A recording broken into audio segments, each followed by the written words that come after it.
Here is the thing about the Vortaxian Empire that nobody tells you in their propaganda broadcasts.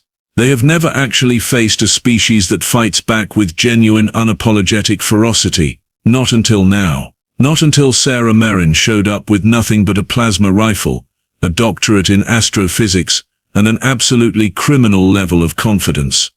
Let me paint you the scene, because what happened next would become the most humiliating moment in 10,000 years of Vortaxian military history.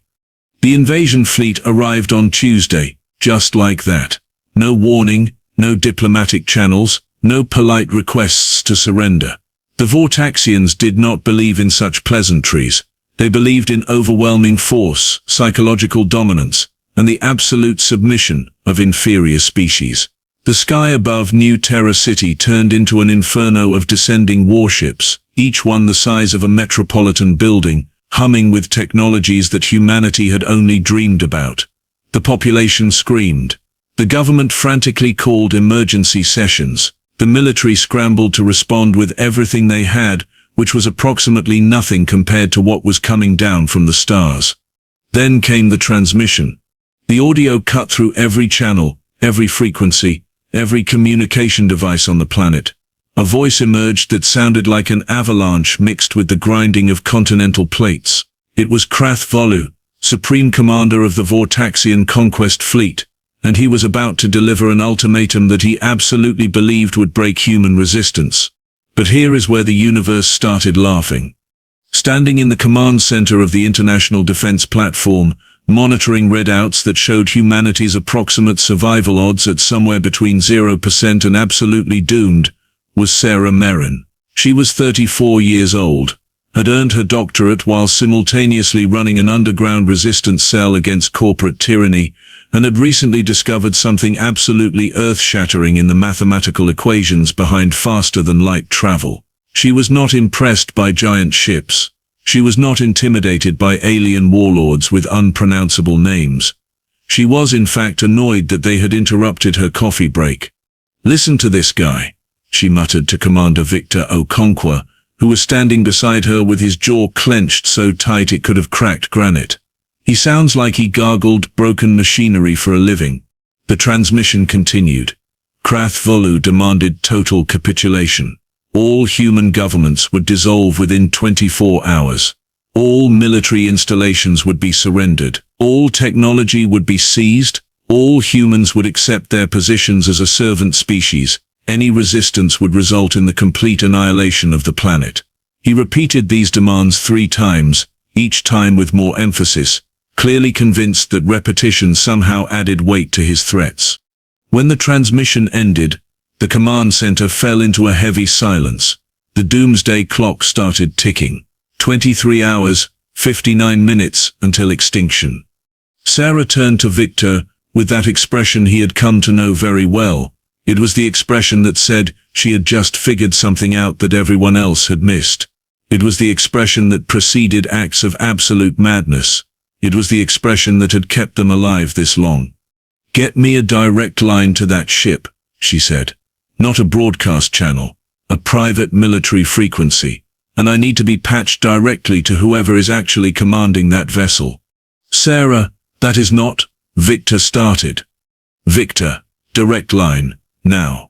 He made the call. It took 90 seconds. What happened next would be studied in military academies for centuries to come, assuming humanity survived the afternoon. The private channel opened. Krath Volu answered almost immediately, clearly expecting either surrender negotiations or desperate pleading. Instead, he got Sarah Merin. "Hey there, Krath. Can I call you Krath?" "Yeah, I am calling you Krath. So here is the situation. You show up, make some big speeches, demand submission, and expect that thousands of years of technological advantage makes you basically invincible, right?" There was a pause. Krath Volu had never experienced anything remotely like this in his entire military career. His voice, when he responded, carried the kind of irritation usually reserved for insects. "You are the one called Merin. Our intelligence indicates you believe you can match our capabilities. This is delusion. Okay, so here is where I am going to blow your mind, Krath. You know how your empire has conquered every single species you have ever encountered? Do you know why that is? Another pause. This one lasted longer. He was actually curious now. Because we are superior. This is obvious. Wrong, Sarah practically shouted the word. It is because you have only ever fought species that played by your rules. You threw overwhelming force at them. They tried to match you with conventional weapons and tactics. You crushed them. You conquered them. You enslaved them. They stayed enslaved because they fundamentally accepted that you were stronger, faster, and smarter. That worked great for you. Really, really great.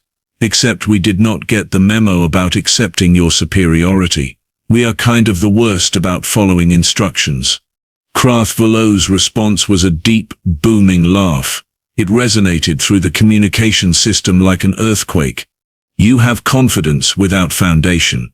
I respect this. It will make your execution more entertaining. See, that is where you miscalculated, Sarah said, and her voice had shifted now. The playfulness was gone. What remained was precision and absolute certainty.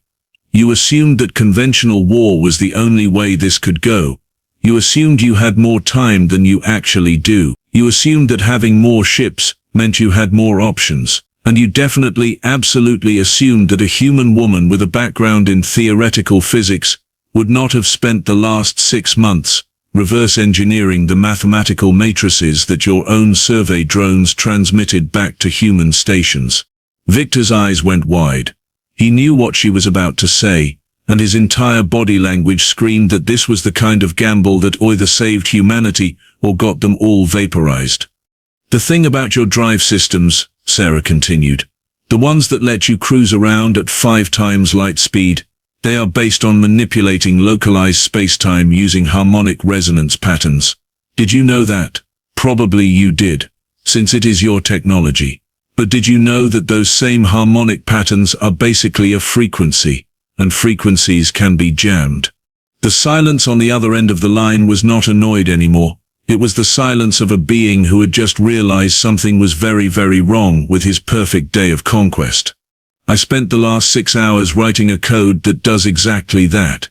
It sends out a resonance field that completely destabilizes your drive matrices, not just for one ship, for your entire fleet. Every single vessel above this planet is about to experience something called an uncontrolled spatial collapse in approximately, let me check my watch, 30 seconds. You are bluffing, Krath Volu said. But he said it with the tone of someone who was not at all sure about that. You know what? That is fair. That is a reasonable position to hold. Except here is the thing about physics, Krath. It does not care if you believe in it or not. It just does its job anyway. 28 seconds passed. 19 seconds passed. On the view screens of the command center, the first Vortaxian warship suddenly lurched upward. Its drive systems, so carefully calibrated across millennia of technological advancement, began to tear themselves apart as harmonic frequencies smashed against their structural integrity. The ship's trajectory became erratic, dangerous, completely uncontrollable. Then the second ship did the same thing. Then the third. Within moments, the entire Vortaxian invasion fleet was experiencing simultaneous drive failure. 23 massive warships, each one representing the height of interstellar military engineering, were suddenly nothing more than extremely expensive paperweights hurtling through the upper atmosphere on a collision course with the planet's surface. No, Krath Volu's voice came through the speakers, and for the first time, it did not sound like an avalanche. It sounded like a being who had just realized he had made a terrible, terrible mistake. What have you done? I told you, Sarah said. And there was something almost sympathetic in her tone now, something almost sad. I only kneel to bury you. And right now, Krath, I am digging very, very deep. The communication channel went silent. The fleet began falling toward the atmosphere, and humanity for the first time in its history realized that perhaps they were not actually the weakest species in the universe after all. The sun had not even set yet on what would be remembered as the day everything changed. What happened next was not exactly what you would call a graceful retreat. The Vortaxian fleet, which moments ago had represented the absolute pinnacle of military dominance across the known galaxy, became a swirling storm of metallic death plummeting toward the atmosphere. Ships that had conquered 17 different star systems suddenly found themselves tumbling through the sky like children's toys dropped from a building. The screaming across all communication frequencies was absolutely symphonic in its desperation. Krath Volu was shouting orders that nobody could follow because his orders relied on technology that was currently tearing itself apart at the molecular level. Sarah stood in the command center with her arms crossed, watching the readouts with the expression of someone who had just completed a particularly difficult homework assignment. Victor was staring at her like she had sprouted a second head made of pure mathematics. "Did you actually just disable an entire invasion fleet using nothing but physics and coffee break timing?" he asked. "And some really good insomnia," Sarah replied. "Do not discount the insomnia. Nothing sharpens the mind like 3 consecutive nights of staring at impossible equations and wondering if you are about to get humanity extinct." On the screens, the first Vortaxian warship entered the lower atmosphere.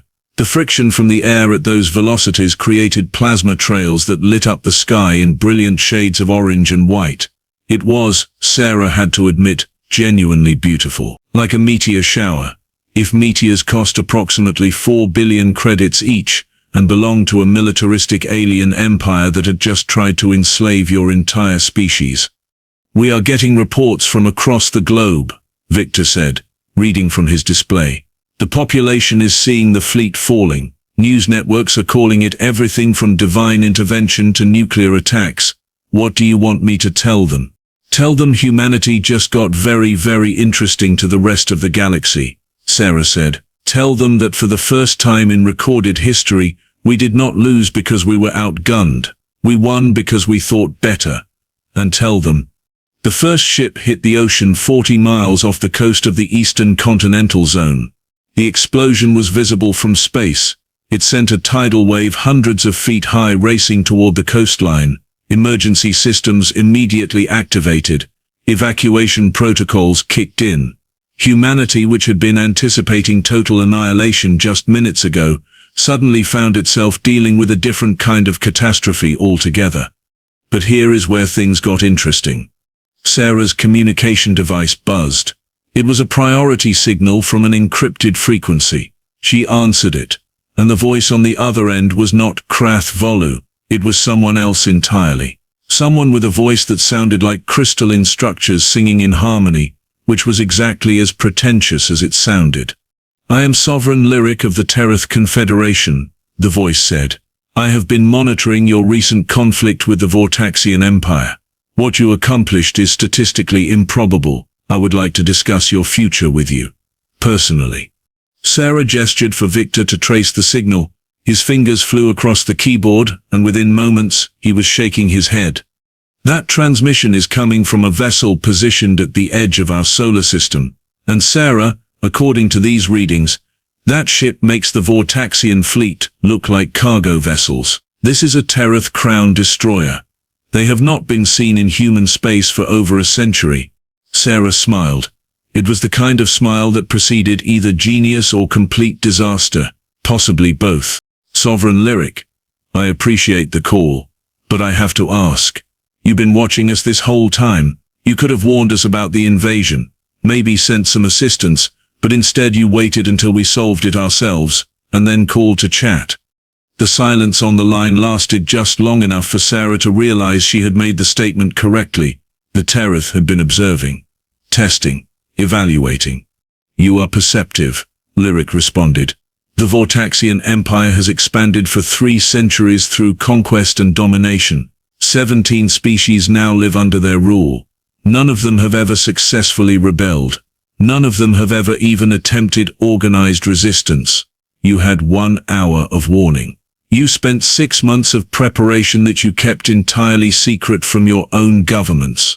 You reverse-engineered hostile technology using mathematics that should have taken you decades to understand.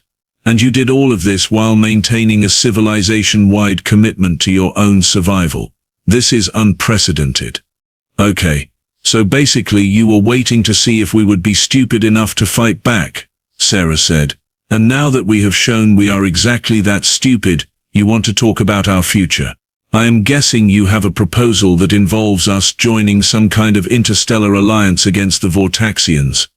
Exactly, Lyric said, and Sarah could hear something that might have been genuine respect in that crystalline voice. The Vortaxian Empire has become increasingly aggressive. Other civilizations have begun to believe that their expansion is inevitable and unstoppable. Your species has just demonstrated otherwise.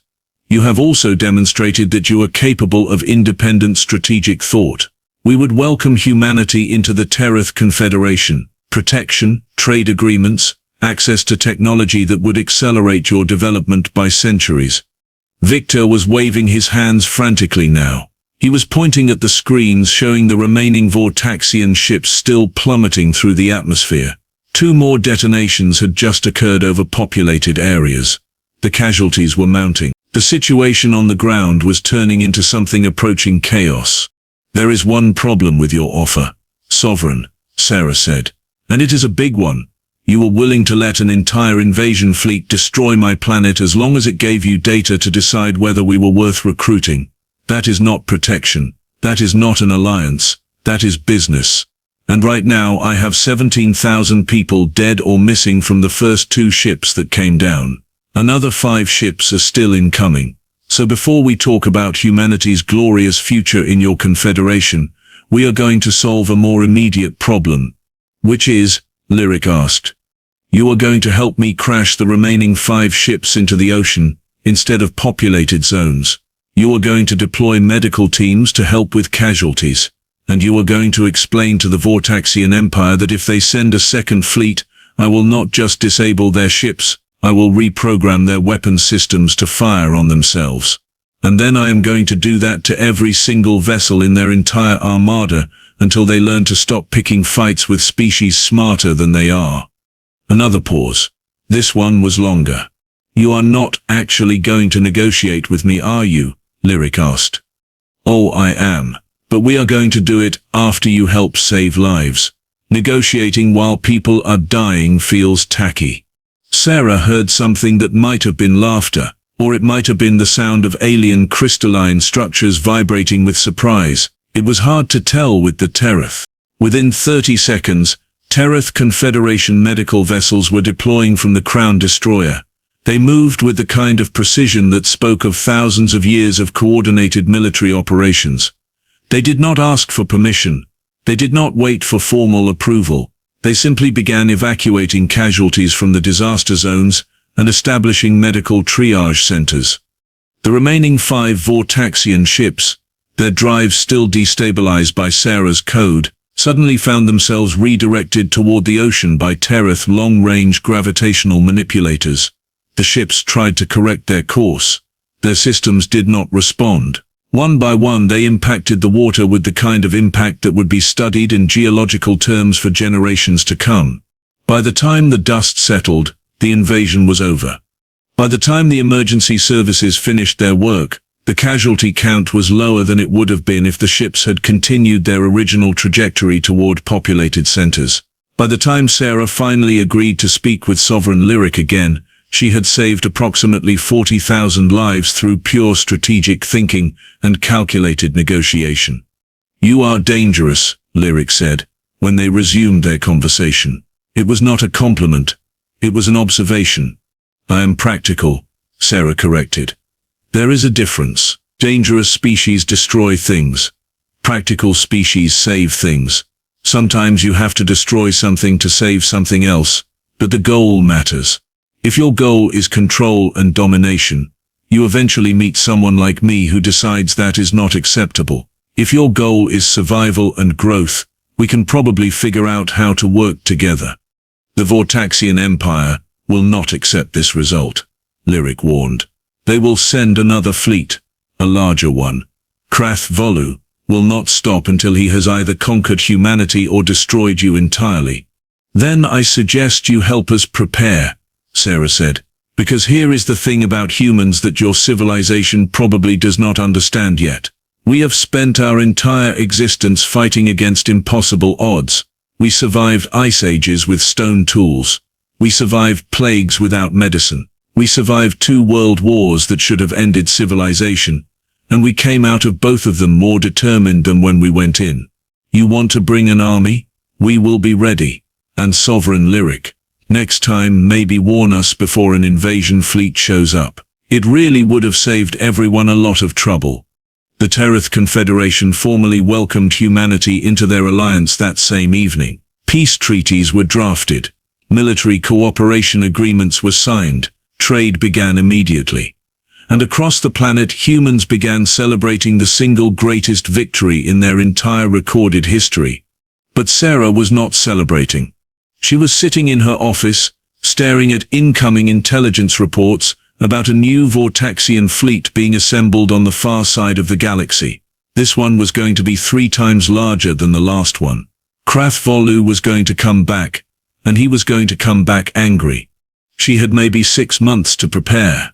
Sarah opened her laptop and began writing new equations. New code. New ways to outsmart enemies that had spent millennia perfecting their military strategies.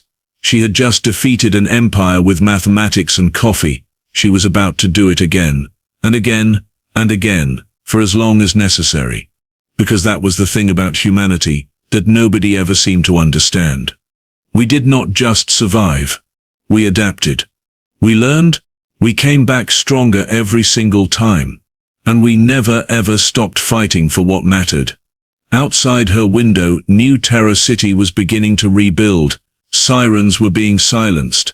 Evacuation centers were being converted back to normal operations. And somewhere in the wreckage of the first Vortaxian ships, salvage teams were already beginning to recover alien technology that would push human understanding of physics forward by decades. The invasion had lasted exactly 17 minutes and 43 seconds. The age of human independence had just begun. And somewhere in the depths of space, Krath Volu was already preparing his revenge. But he did not yet understand the rules of this particular game. And by the time he figured it out, it would already be far, far too late.